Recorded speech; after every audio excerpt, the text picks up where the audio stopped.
Мы будем говорить с вами про неприятие перемен, да. Будем говорить о том, почему так бывает. Почему, когда вроде бы цель есть хотелки, да, то есть есть желание, есть вот порыв, да, чего-то достичь, к чему-то прийти, но такое ощущение, как будто сзади кто-то держит вот на этой резиночке, да, или кто-то на веревке держит. И мы будем сегодня как раз, да, говорить про веревку, потому что, ну, по факту, это действительно практически вот веревка, на которой нас держат наши скрытые причины не идти вперед, да. То есть это то, что очень глубоко где-то внутри нас сидит. Часто это не осознается, и я очень надеюсь, что те, кто уже начал, да, то есть те, кто выполнил все-таки для самого себя, да, вот ту табличку сделал, не знаю, выполнил домашнее задание, сама осеклась на самом деле. То есть тот, кто действительно хотя бы, ну, разобрался в том, о чем идет речь, приложив вот эти материалы, которые мы выставили, да, в пост после прямого эфира, то тот все-таки вот начал чуть больше осознавать и понимать, что действительно есть что-то, есть какой-то магнит, есть какая-то резиночка, есть какая-то веревочка, да, которая нас держит и не дает нам двигаться вперед. Если у вас есть возможность, да, вы можете посмотреть еще раз табличку, мы ее заполняли в прошлый раз, мы говорили про то, как важно сначала сформулировать цель перемен, чего я действительно хочу, куда я действительно иду. То есть увидеть, да, вот этот вектор изменений и обозначить ту цель, к которой я стремлюсь. Второй столбец – это то, что меня, собственно, что является показателем того, что я к цели как-то не приближаюсь. То есть это мои поступки. Поступки как действия, то есть что я делаю, либо что я не делаю, вопреки вот движению к цели, да. То есть это что-то, какие-то действия, которые противоречат моей цели. Ну и, в общем-то, здесь, наверное, все так легко и просто. Мы с вами рассматривали 3 примера. Сегодня будем тоже говорить, конечно, на примерах. Девочки, я поняла, что с лишним весом, это, вернее, даже не с лишним весом, тут нельзя так сказать в сегодняшних условиях, да, это стремление сбросить вес в прошлый раз прямо вот по вашим отзывам вызвало такой вот прям горячий такой отзыв, поэтому я, наверное, сегодня чуть больше как раз этому уделила внимание. Мы с вами говорили про ситуацию, когда вроде бы у меня есть порыв, да, прислушиваться к мнению другого человека, учитывать чьи-то предложения, действительно быть более лояльным к чужим идеям. Но что-то тоже вот как-то мешает, и я бесконечно педалирую свое. Тоже. Сразу говорю, что будет речь идти про разные абсолютно отношения, мы будем разные с вами охватывать. Так вот, нам надо было еще с вами и сформулировать скрытые причины. Скрытые причины – это приверженности, да, какие-то определенные, они тоже противоречат цели. То есть они уже есть. То есть цель – это то, к чему я стремлюсь, да, то есть это та самая перемена, это то самое изменение. А вот скрытые причины и мои приверженности, они уже есть, понимаете? Они уже есть. И они сидят достаточно глубоко, и в принципе они как раз и являются тоже нашим «хочу». То есть, с одной стороны, наша цель – это «хочу», и с другой стороны, скрытые вот эти вот зачастую такие глубинные подковровые вещи, они тоже являются нашим «хочу». И, конечно, вот эта вот разбалансовка, да, начинается как раз, ну, это помните, или дудочка, или кувшинчик. Это как раз про ту самую историю, когда, как вы понимаете, в руках или журавль в небе, или ласточка, так, в руках или журавль в небе, ну, в общем, вы поняли, да, про какую я поговорку говорю. И это как раз про то самое, что вот эти скрытые причины, почему я не делаю того, что нужно делать, чтобы идти к цели, это тоже мое «хочу», но оно не настолько явное, как выраженное мое «хочу» относительно цели, относительно изменений, относительно перемен. Поэтому мы сегодня будем с вами ко всем этим вопросам возвращаться. Как только мы начинаем с вами распаковывать вот эти скрытые причины, а я по факту это вам сделала, как раз вот 3 этих примера разместив, да, в пост, мы очень четко начинаем понимать: о, оказывается, действительно я хочу там и то, и другое, и третье. Еще раз. Да, хочу бегать по утрам и поспать тоже хочу, спасибо вам, потому что я вообще тоже с этого буду сегодня начинать, потому что сегодняшний сторис про пробежки по утрам я тоже выставила не просто так.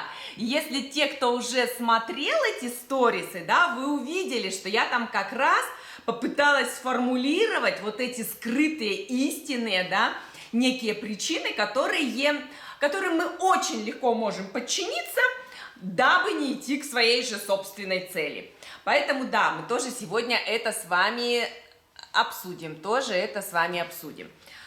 Вот, но будем с вами говорить постепенно. Я, конечно, хочу, наверное, вот сначала все-таки начать с такого вопроса, о котором мы в прошлый раз говорили, да, и пробежаться еще раз по тем примерам, которые мы будем сегодня с вами тоже обсуждать.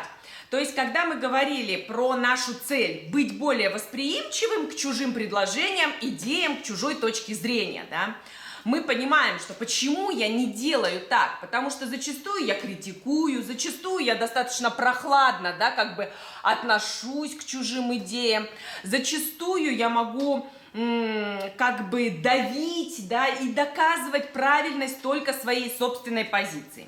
Что под этим скрывается? Сразу скажу, вот зачастую цель и поступок минусовой, да, он может у многих совпадать. Скрытая причина, она является более частной. А так как мы еще распаковку глубже будем сегодня делать, то вот там все является вообще практически вот каждый раз абсолютно индивидуальным. Поэтому я буду говорить некий такой вот общий, да, гипотетический вариант. Итак, зачастую скрытые причины здесь в чем заключаются? В том, что я хочу, чтобы все было по-моему, да. Я хочу все держать под контролем. Да, Юлечка. Я хочу ощущать, что я влияю на все происходящее. В прошлый раз я акцентировала ваше внимание, и сейчас еще хочу акцентировать внимание на этом, о том, что скрытые причины, они нормальны. Мало того, они имеют определенную смысловую нагрузку. То есть, вы понимаете, это нормально хотеть, чтобы было все по-моему. Это нормально контролировать все. И это нормально, когда ты чувствуешь вот эту вот контроль, да, над ситуацией, контроль над происходящим. Наша проблема тогда, наша проблема, да, заключается в том, что мы пытаемся полностью вот перерезать, да, эту веревку и отказаться от этих скрытых причин. Чем больше мы себя критикуем, чем больше мы себя тащим к какой-то вот этой цели, к изменениям, и чем мы с большим ожесточением топчем, да, все то, что лежит вот и скрытой причиной является, тем мы энергию теряем и никуда, собственно, по сути не двигаемся, да, то есть это не динамика к изменениям, мы скорее в большей степени в себе вырабатываем вот это неприятие перемен. Поэтому основное, о чем я в прошлый раз говорила и хочу еще раз сказать, нам важно понимать, что скрытые причины имеют определенный смысл. Мало того, эти скрытые причины, зачастую они нам служили определенный промежуток времени как очень важная стратегия. Нельзя их топтать, нельзя подавлять, а нужно как раз сделать так, чтобы у тебя был выбор, признать их наличие, чуть-чуть ослабить свою хватку, и тогда вы поймете, как можно, используя и эти скрытые причины, и двигаясь к своей собственной цели, быть в состоянии выбора и, соответственно, действовать и двигаться более легко и свободно. Ну, в общем, про это мы сегодня с вами еще чуть-чуть подробнее, да, и проговорим. Ну и первое, да, с чего начну, это я, конечно, начну с пробежек по утрам. Итак, бегать по утрам. Представьте себе, что это моя цель. Сразу скажу, уже не настоящего, да, какого-то предыдущего периода времени. Дальше, что я делаю или что я не делаю для достижения, да, цели. То есть это определенные действия, которые противоречат моей цели. Ну и вот, я там как раз в сторисах вам постаралась несколько сформулировать, да, определенных таких посылов, которые идут обычно откуда-то извне. Например, наши предки, да, сказали бы, что бегать по утрам – это вообще блажь, это вообще от безделья. Вот понимаете, если я хочу саботировать свою цель, то я очень быстренько прислушаюсь вот к этим посылам. Заметьте, они могут быть реальными, то есть про это может быть когда-нибудь там про кого-то бегающего там 15 лет назад во дворе говорила ваша бабушка, вы это не помните, но это село как определенное убеждение, как определенная установка внутри вас. В принципе, мы даже это можем знать как бы на нашем подсознательном. Если мой мозг, да, он очень быстро обрабатывает эту всю информацию, и он дает мне в подсознание программу. Ты, Марианна, не бездельница.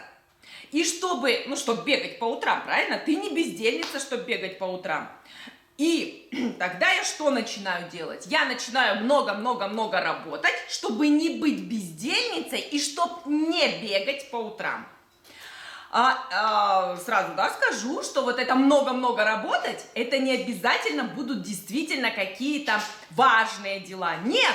Я могу себя просто запурхать, да, какими-то определенными, вот этой вот вознёй по хозяйству и тем, и другим, и третьим, но внутри, в подсознанке всегда будет звучать вот эта программа. Ты не бездельница, делай, делай, делай, и не бегай по утрам. Вот так вот работают вот эти внутренние наши, подсознательные, еще раз, да, скажу, убеждения и установки. В общем, тогда, Марьяне, зачет.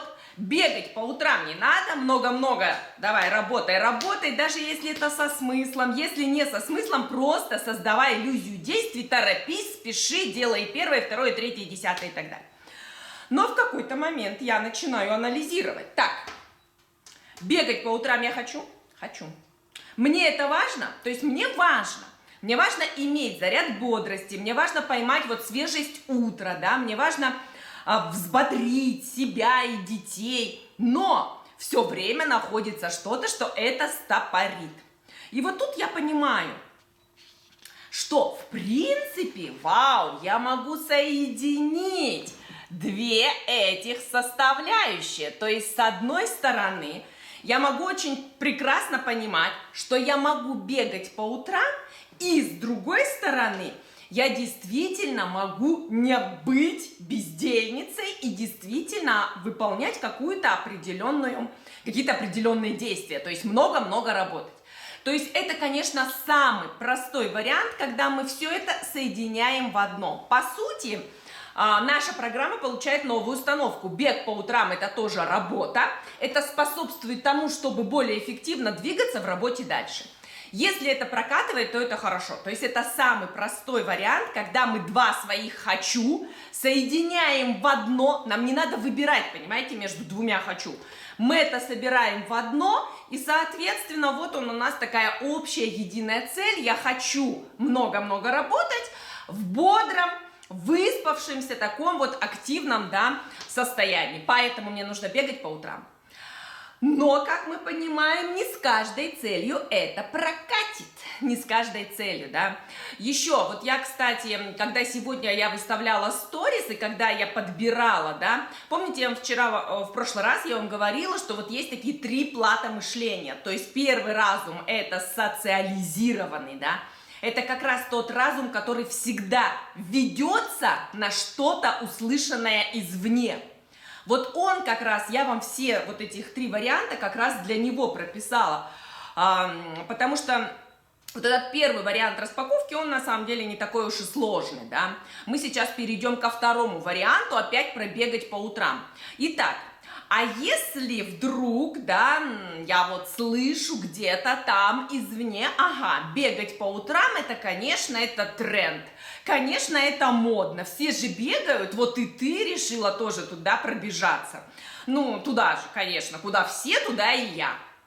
Конечно, давайте еще форму прикупите, наушнички, пожалуйста, в уши вставьте, кроссовочки купите и давайте вот как все стадо вот точно так же с утречка бегать.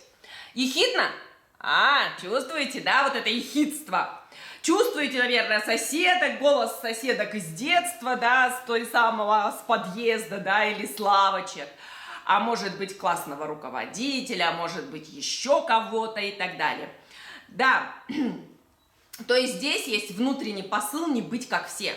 То есть если я бегу по утрам, то я становлюсь как все. И это иная, да, стратегия. Это стратегия не быть как все.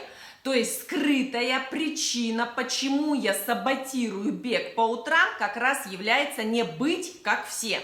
Выделиться, да, то есть не быть серой мышкой, а быть, собственно, белой вороной.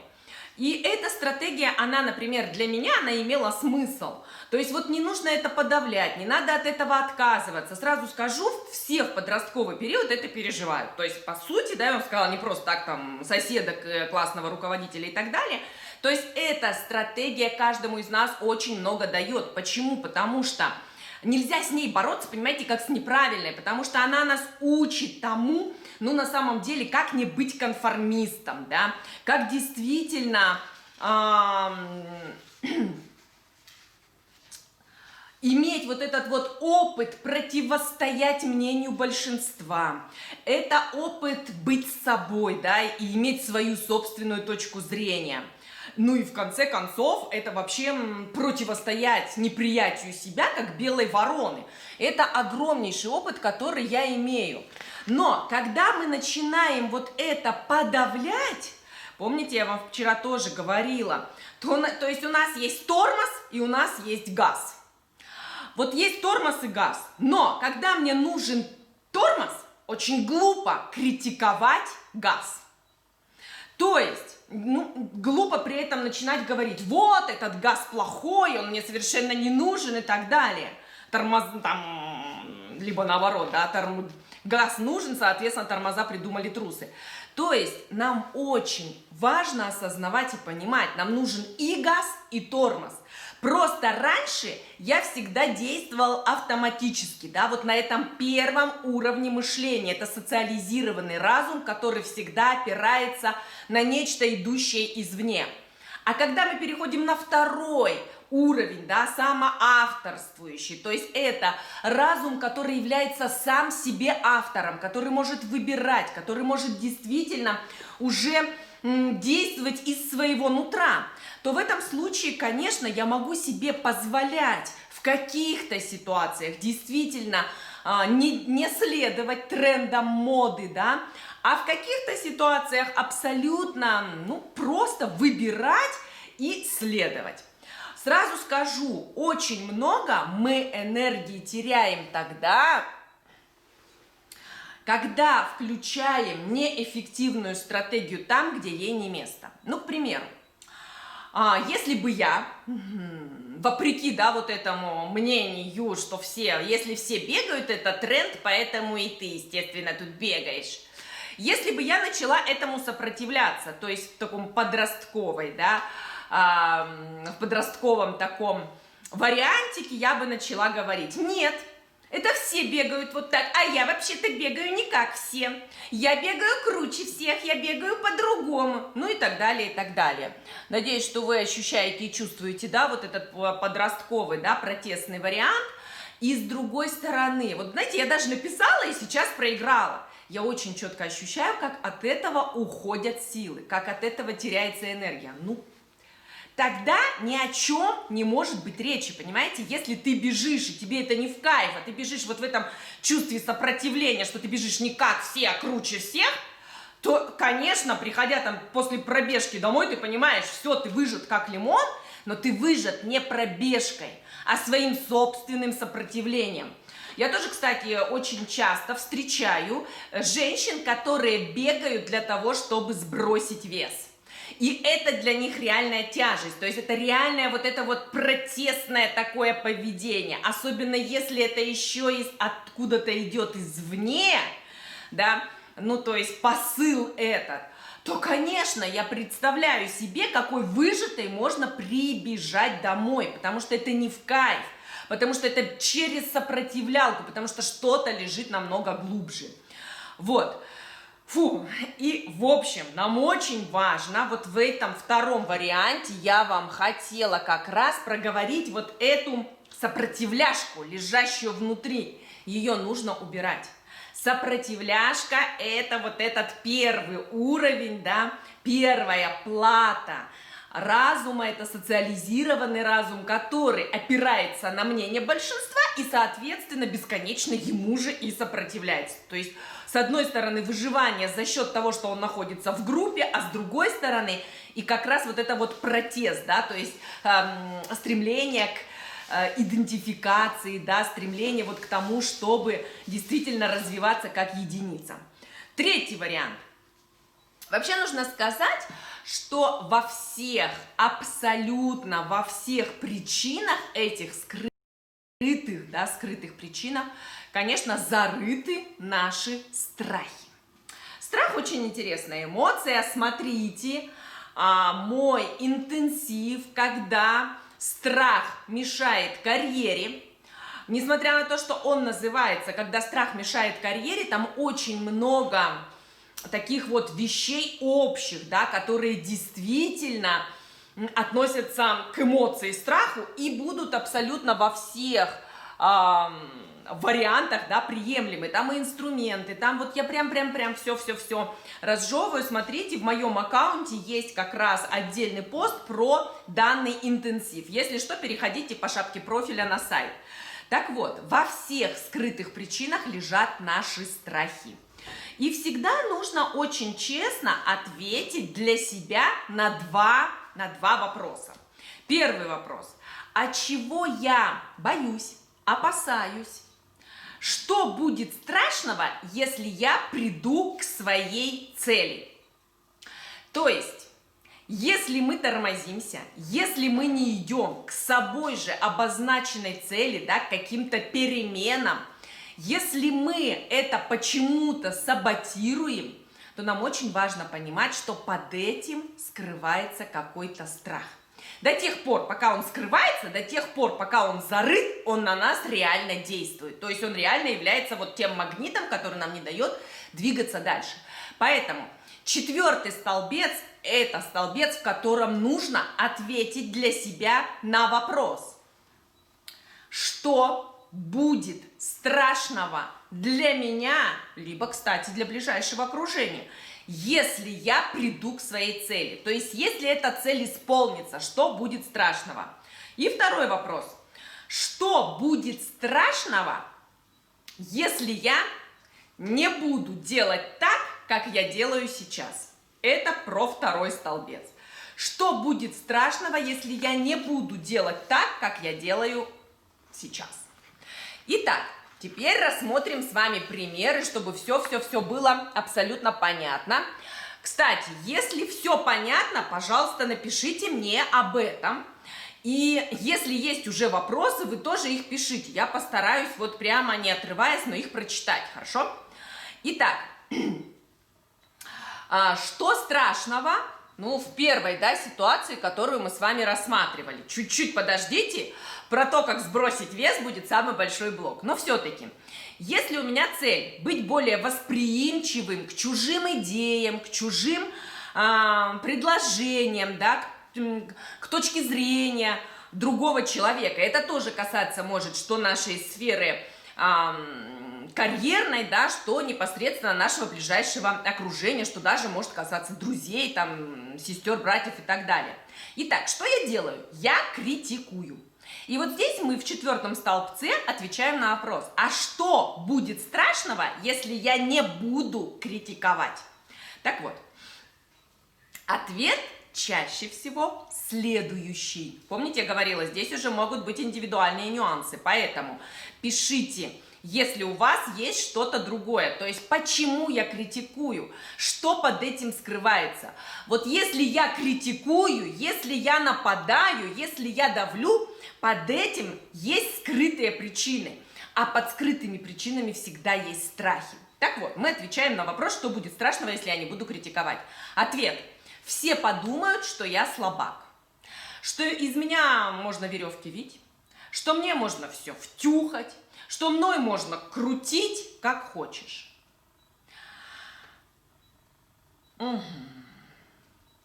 И это, к сожалению, очень часто. Если я критикую, то привлекаю внимание к себе.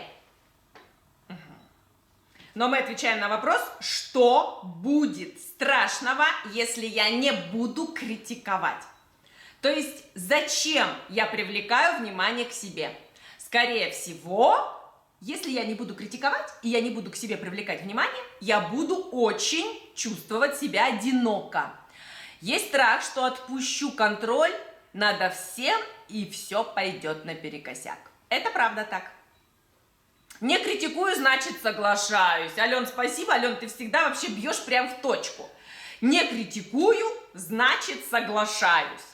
Вот они страхи, то есть, понимаете, меня считают как уже согласившегося человека, а я еще не согласился, я просто сижу и слушаю точку зрения, да, другого человека. Или, например, тут же у нас было, если я не буду так безразлично реагировать, да, на чужие идеи, что будет страшного? А страшно быть как раз открытым чужим идеям, да, страшно ощущать, будто бы я своих идей никаких не имею. Или, например, если я не буду продавливать свою точку зрения как единственно верную, что будет страшного? А все подумают, что я никто. А все подумают, что я не имею своей позиции, что я не знаю, что и как делать, да. Ну и пошла вот эта цепная реакция, страх быть в согласии с чужим мнением. Конечно, конечно, конечно. Очень важно здесь распаковать свой страх. Вот когда вы уже это написали, распаковка уже пошла. Помните, я говорила, что если только мы этот зарытый страх вытащили, он уже не кажется нам таким уж страшным. Он уже не кажется. По сути, мы всегда, да, это говорим в каких-то процентных соотношениях. Если я его нашел, если я его раскопал, если я его вытащил, если я его обозначил, то его влияние на меня уже на 70% меньше. Этого достаточно, честное слово. И этого уже достаточно. Да, подумают, что я без мнения, подумают, что я вообще куку, глупыш, и сижу здесь и занимаю, ну, какую-то определенную должность, да, просто так. Итак, нам важно это все распаковать, достать и осознать. Вот, еще, кстати, скажу, что страх чаще всего в данном случае это не страх. Страх это немножко другая эмоция, просто мы, так это понятнее, да. Чаще всего это тревога. А тревога это всегда искусственная, это всегда то, что еще не было, либо было, но не в таком размере. То есть тревога – это выдумка, это наша додумка, это то, что наш мозг запускает как раз для того, чтобы стопорить и чтобы так, знаете, сидеть на одном месте и особо никуда не упираться. То есть тревога – это выдуманное. Соответственно, и в данном случае это все то, что не имеет места быть по-настоящему, что вызвано определенными, да, какими-то вот вокруг нас обстоятельствами. Ну еще раз, да, социализированный разум, то есть вот этот первый уровень плата, конечно, это все фонит, это все громко и так далее. Если мы переходим на следующий уровень, то есть когда мы сами являемся авторами всего того, что вокруг нас происходит, да, самоавторствующий разум, то в этом случае мне куда проще разбираться со всем вот этим социальным, да, со всем тем, что на меня, собственно, навешено когда-то было в детстве, в юности, ну а сейчас-то вообще мама не горюй, потому что все то, что происходит, соцсети, СМИ и так далее, на нас очень сильно воздействует. Итак, поэтому первое, нам нужно осознать страх, посмотреть ему в глаза, страшно, что мной будут крутить, страшно, что подумают, что я вообще там не имею своего мнения. Угу. Да, страх, что меня не заметят и так далее, и так далее. Нам очень важно в этот момент как бы дистанцировать себя от страха, да, то есть дистанцировать, посмотреть на него со стороны. Вот мы его откопали, мы его увидели, и нам нужно посмотреть ему в глаза, то есть посмотреть на него со стороны. Вот здесь как раз у нас уже очень серьезно влияние страха, тревоги, да, в данном случае на нас прекращается. То есть это достаточно хороший, да, такой 70-процентная вариация того, что страх воздействует на нас гораздо меньше. Хорошо. Второе. Второе – это вырвать жало. Вырвать жало. Я люблю эту технологию, правда, я ее тоже уже всяко-разно тут под себя, да, использую, но о чем идет речь? А сказать о том, о чем ты переживаешь, прямо сказать. То есть, если вы переживаете о том, что вы молчите, и все подумают, что вы согласны, просто об этом сказать. Дорогие коллеги, я знаю, что так сложилось, очень часто кажется, что если человек молчит, то значит он согласен. Это не про меня. Все, понимаете? Никто уже этого подумать не может, потому что вы это сказали. То же самое, дорогие коллеги, если вдруг кому-то кажется, а очень часто, да, если кажется, то это не кажется, что если я молчу, да, либо если я присоединяюсь к чужому мнению, то у меня нет своего, то это не так. У меня может быть свое мнение, но я имею право его даже и не высказывать, если я очень четко понимаю, что высказанная идея, высказанная позиция достойны того, чтобы работать над ней. Нам важно научиться говорить. Говорить конструктивно, то есть говорить уже не тогда, когда ты чувствуешь себя загнанным в угол, понимаете? А достойно, сразу же, изначально, да. Можно сказать, например, так, я тут тоже подготовила, да, фразы. Вы знаете, я всегда опасалась того, что если я не критикую чужую идею, значит, мне будто бы и нечего сказать. Вот сейчас я буду просто слушать. Ну, там, вашу идею, да, или вашу программу, ваше предложение и так далее, а потом сформулирую свои вопросы. Или, например, часто люди, то есть как бы не про себя, часто люди критикуют чужие идеи, чтобы никто не подумал, что им можно втюхать все, что угодно. Ну, то есть вот, вы дали этот вопрос, то есть вы дали, да, вот этот посыл, что это на самом деле не так. И все, и вы увидите, что вы вырвали как бы вот это вот жало у своего же самого страха. Он жалить больше вас так не будет. Если это дома, маме можно просто честно сказать: зашейте мне рот, чтоб я меньше критиковала и нападала на ваши идеи, предложения о том, как провести отпуск или там выходные, например. Да? Или, например, мама тоже может сказать: все, критикана отключаю, просто слушаю, а потом уже все обсудим. Алена, да, это особенный навык, выслушать чужое мнение, учесть его, но остаться при своем. Не умею так, но очень хочу научиться. Да, самое главное — давать себе возможность, да, давать себе возможность, когда нужно критиковать, когда ты считаешь, что не нужно, то не критиковать, то есть не действовать на автомате, не действовать, вы знаете, как вот на этой лыжне проторенной, да, которая, конечно, катиться-то по ней просто и легко, но, простите, куда? Куда ты? Нет, туда, кто до тебя уже накатал эту лыжню. Вот, поэтому самое главное — различать здесь и в обязательном порядке давать себе выбор. Третье, то есть помните, первое сказала — осознать страх, второе — вырвать у страха жало, и третье — осознанно делать выбор. Еще раз, да, опять повторяюсь, критиковать тогда, когда нужно критиковать, и выслушивать все идеи тогда, когда вам нужно выслушивать все идеи. Даже не даю сказать слово, перебиваю, сейчас уже умею выслушивать. Да, конечно. И потихоньку вы будете ощущать, как идет этот прогресс. Самое главное — расслабляться. То есть, наверное, вот самый большой, опять же, да, вернусь, тормоз-газ, тормоз-газ. Самая большая проблема — мы либо на газ давим гашетку в пол, либо мы бесконечно тормозим. Понимаете, вот есть две педали, есть тормоз, а есть газ. Я осознанно сама использую тогда, когда хочу либо тормоз, либо газ. И вот в этом есть определенная движуха к переменам. Именно в этом принятие перемен. Ну и еще, теперь про сбросить вес. 20 минут осталось, честное слово, посвящаем только этому вопросу. Итак, если цель сбросить вес, но при этом что я делаю и что я не делаю. Мы с вами уже в прошлый раз, да, определяли 3 позиции. Итак, если я сбросить вес-то вроде бы хочу, но при этом нажираюсь по вечерам. То есть я действительно, ну вот хочу вроде бы как, а много ем по вечерам. И мы себе задаем вопрос, если не есть много вечером, что будет страшного?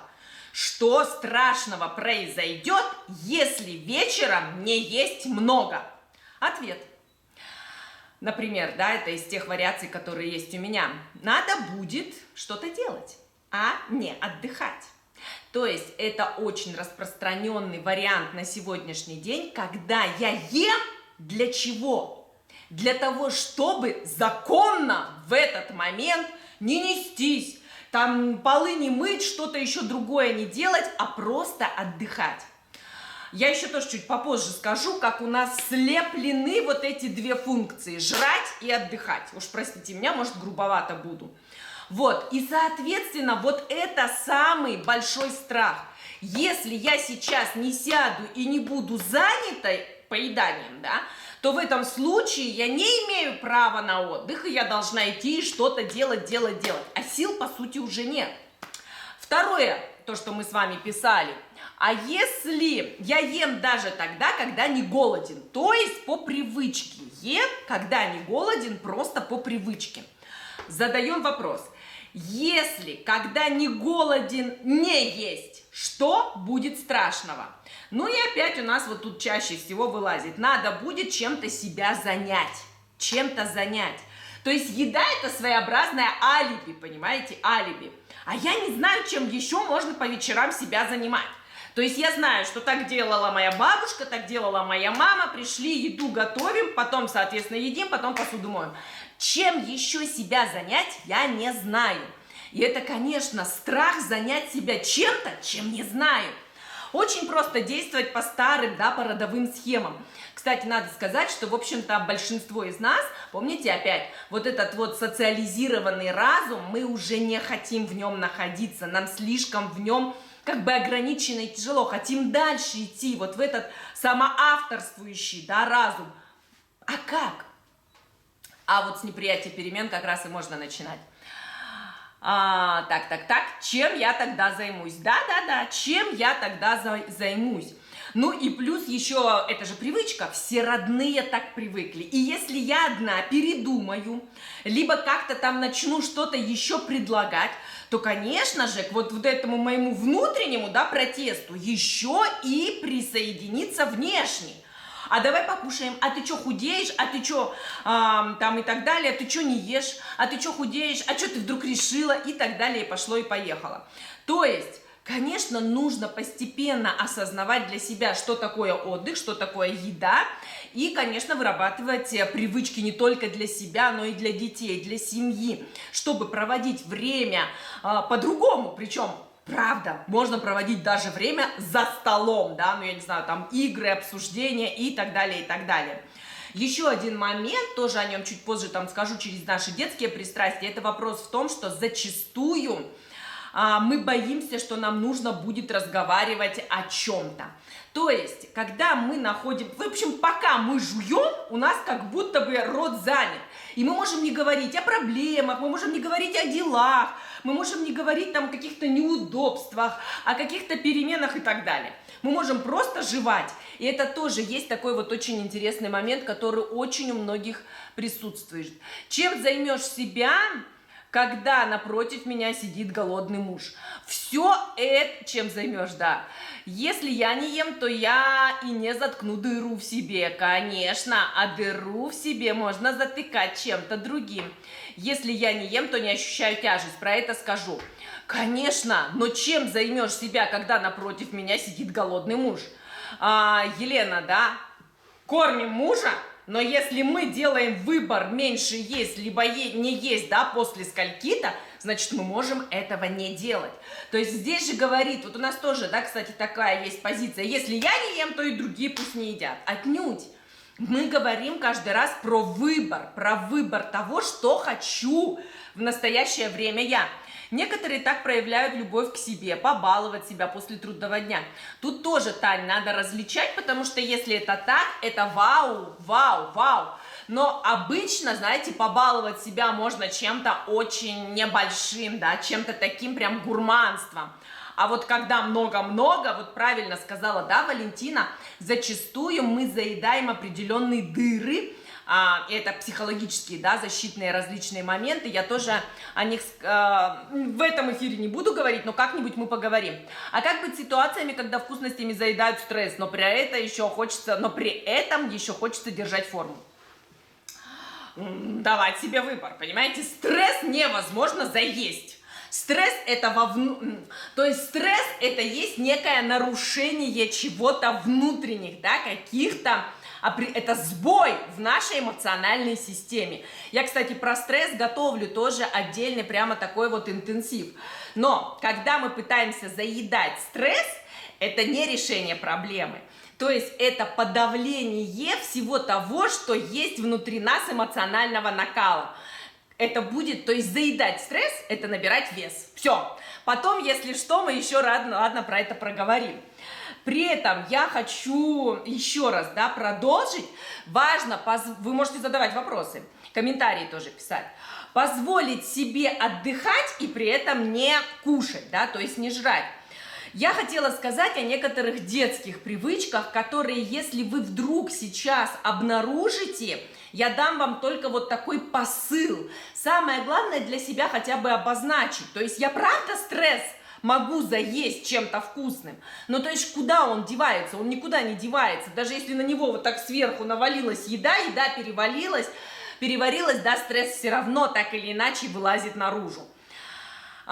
Здесь важно обозначить, понять, что есть у нас определенные детские программы, детские привычки. Первая из них. Дети очень активные, поэтому, чтобы их успокоить, им очень часто говорят: так, сядь, успокойся, попу прижми и так далее. И понятно, что все мы кушаем сидя. То есть вообще это реально помогало. То есть ребенок прижал попу, ребенка накормили, ребенок поел, и он по факту стал спокойнее, да. Или, например, праздник какой-нибудь, дети начинают дурить, дети там начинают с ума сходить, а в принципе, ну, некуда даже деться, да, пространство ограничено, тут же находятся взрослые. Естественно, они всем мешают. Что можно им делать? Кушать точно можно. Поэтому сел и ем.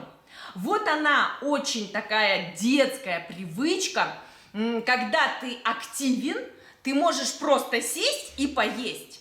И тогда тебе не надо двигаться вперед.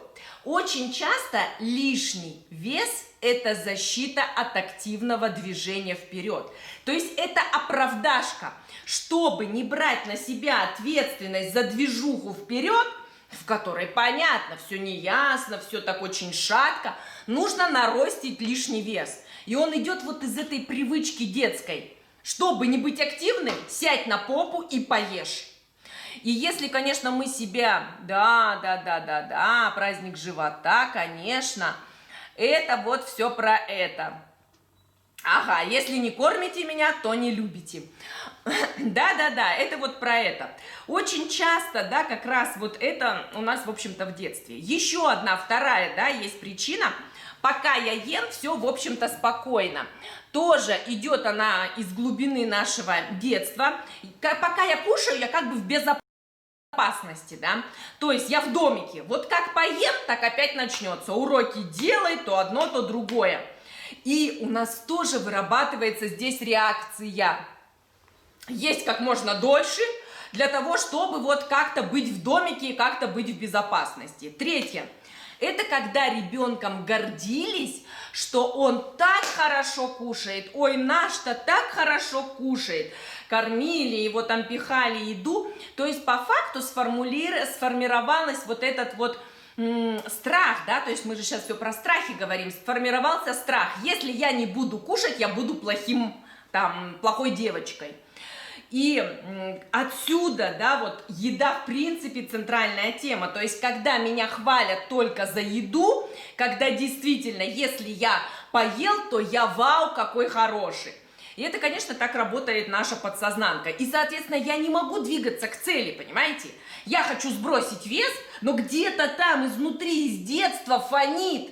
Если ты не ешь, ты плохая девочка. И если мы это распаковываем, если мы это осознаем, блин, я могу сейчас выбирать, все нормально, меня никто плохой девочкой не назовет, все хорошо. И тогда, конечно, движуха к цели просто уже пойдет более активная. Да, еще один момент, 4, это вообще отсутствие вкуса к еде.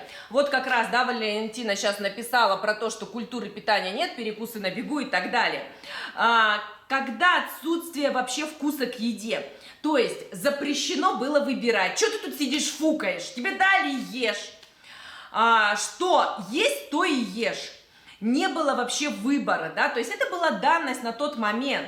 Но в итоге человек привыкает, то есть ребенок ел, и он не чувствовал вкуса еды, это ему не было в кайф, просто набить живот.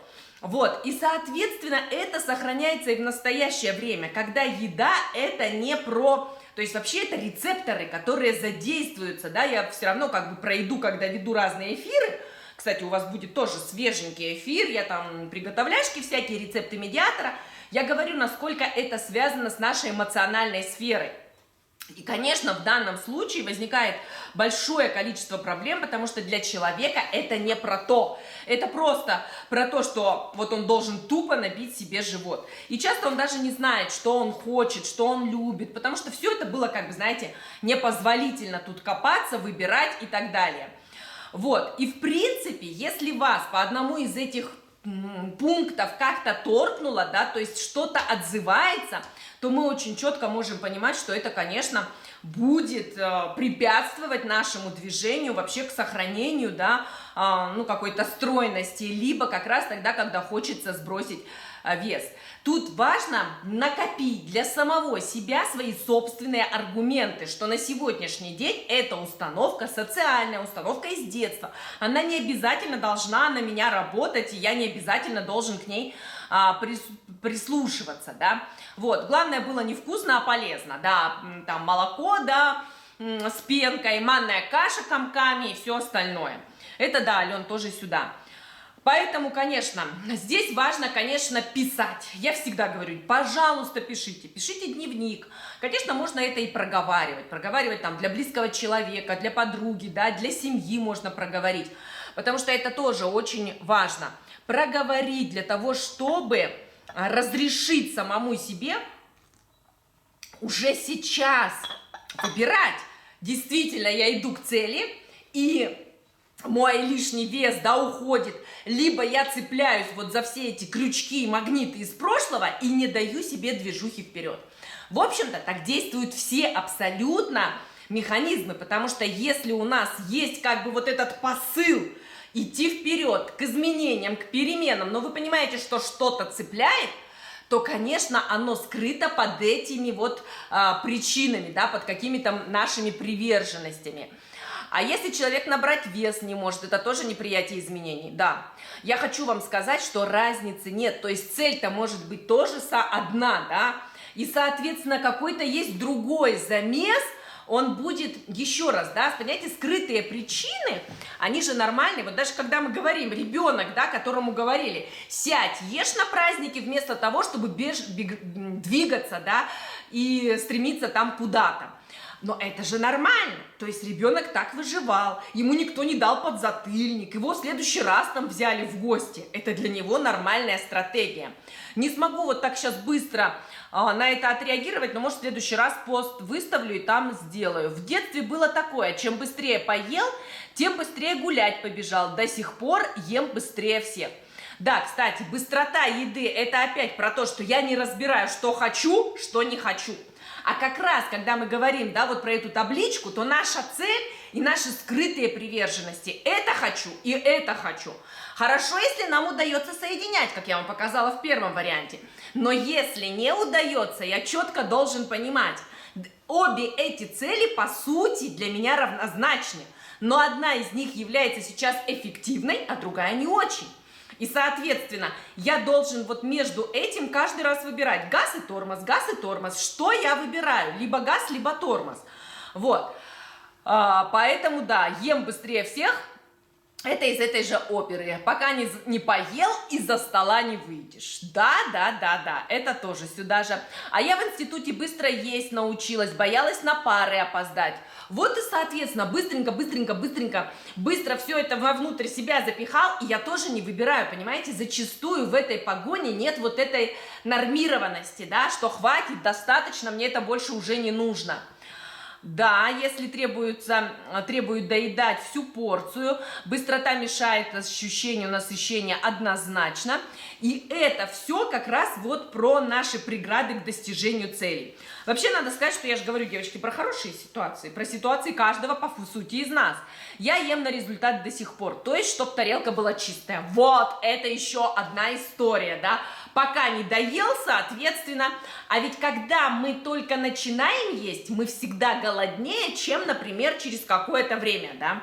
Соответственно, если я сама мама, я себе, конечно, как и всем, положу порцайку-то полнейшую, потому что я в этот-то момент хочу куда больше есть. И если у меня есть вот это стремление, да, доесть до конца, кстати, если бы я ушла сейчас с вами в скрытые причины, то мы бы выявили там шоколадную стратегию. Знаете, Ален, про что это? Это про то, что я умею доделывать дела.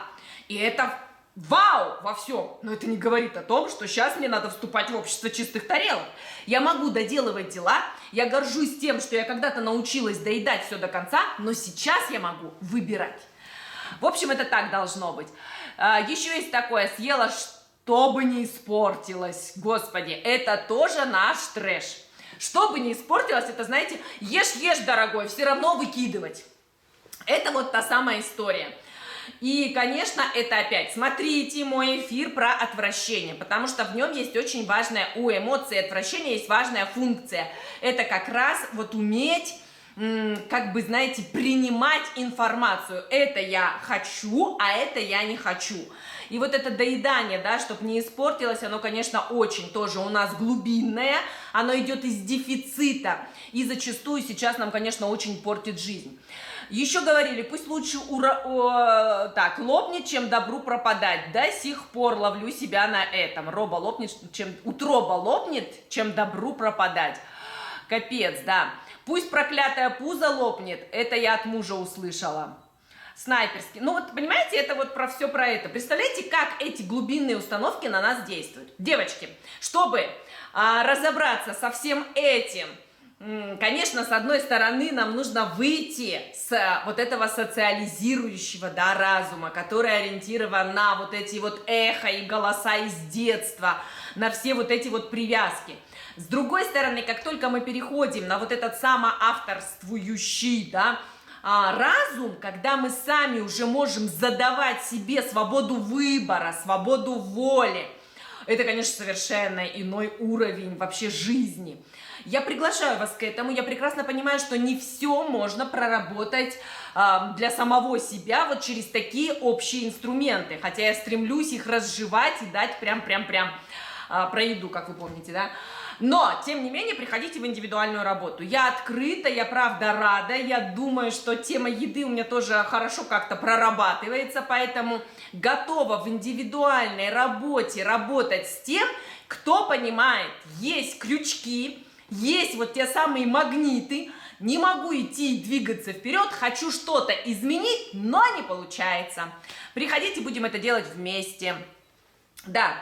И еще, да, хочу сказать, что важно не избавляться от тех стратегий, которые нам служили. Не нужно избавляться от этого. Все имеет смысл. Не подавлять, но управлять. И не позволять вот этим магнитам и крючкам управлять нами. а зачастую получается так. Мало того, зачастую это вслепую. То есть тогда, когда происходит что-то, что сложилось в детстве, что сложилось вот через какие-то вот эти фоновые, да, социальные явления, я так делаю, двигаться вперед не могу и понимаю, как-то что-то не то. Управлять всем, что есть вокруг нас. Это и есть про самоавторствующий разум, к чему я вас и приглашаю. Я очень рада, что мы сегодня были с вами вместе. Спасибо огромное. Если есть вопросы, выставим, соответственно, вот эту ИГТВшку. Напишите, пожалуйста, еще под ней свои вопросы. Мне это будет очень-очень важно.